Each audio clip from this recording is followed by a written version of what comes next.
Hi everybody, it's Honest John again. Now here are some initials that everybody should know.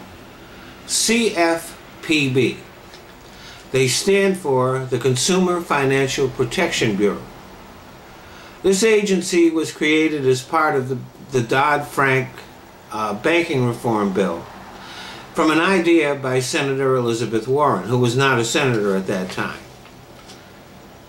And she had a huge role in the creation of that agency. She basically got in there and put that agency together with forceful backing from President Obama.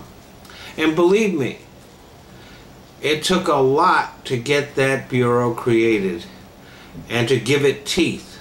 The banks and lending institutions, they lobbied heavily against it. The Republicans tried to derail it at first, and then to change it into a commission like the Better Business Bureau, which is a great organization, but it doesn't have any real power. But Obama stood firm. So the CFPB is an agency with teeth. It has subpoena power. It can fine lenders and haul them into court for predatory practices. And it doesn't depend on Congress for its funding. Its funding comes from the Federal Reserve Bank, and so it's immune to political pressure from Congress.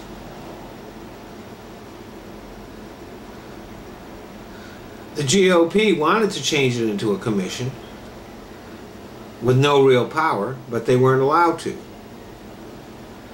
So at first they refused to confirm its current head, Richard Cordray. But as public support grew for that agency, the Republicans caved, because Obama made him a recess appointment. But finally the Republicans caved and made him the permanent head. And Republicans in the House of Representatives are still trying to put Congress in control of the agency and to take away some of its power, but that's getting nowhere in the Senate.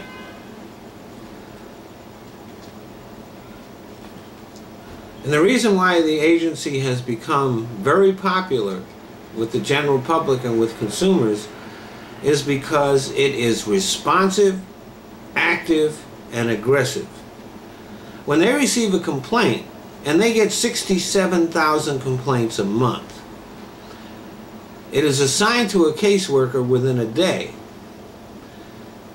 And, well, let me give you an example of how the agency worked. A lady by the name of Deborah Jacobs, Republican, who thought that creating this agency was going to be a big waste of time. Well, she fell behind on her mortgage payments because of some financial hardships that she and her family endured.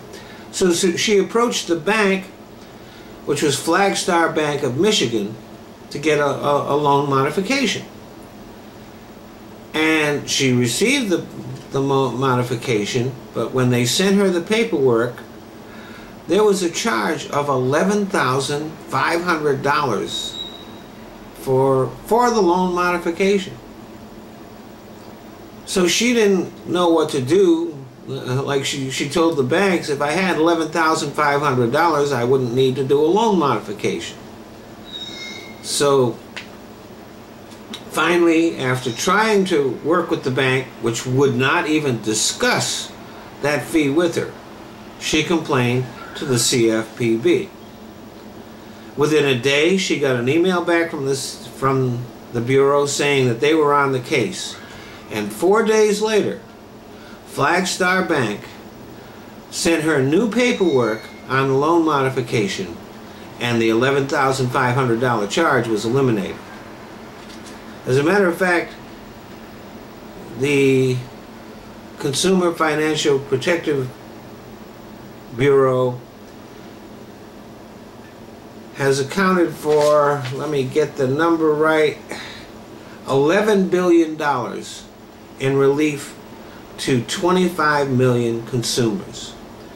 It has forced Discover, Capital One, and American Express to pay a total of $37 million in refunds and penalties for fraudulent credit card practices.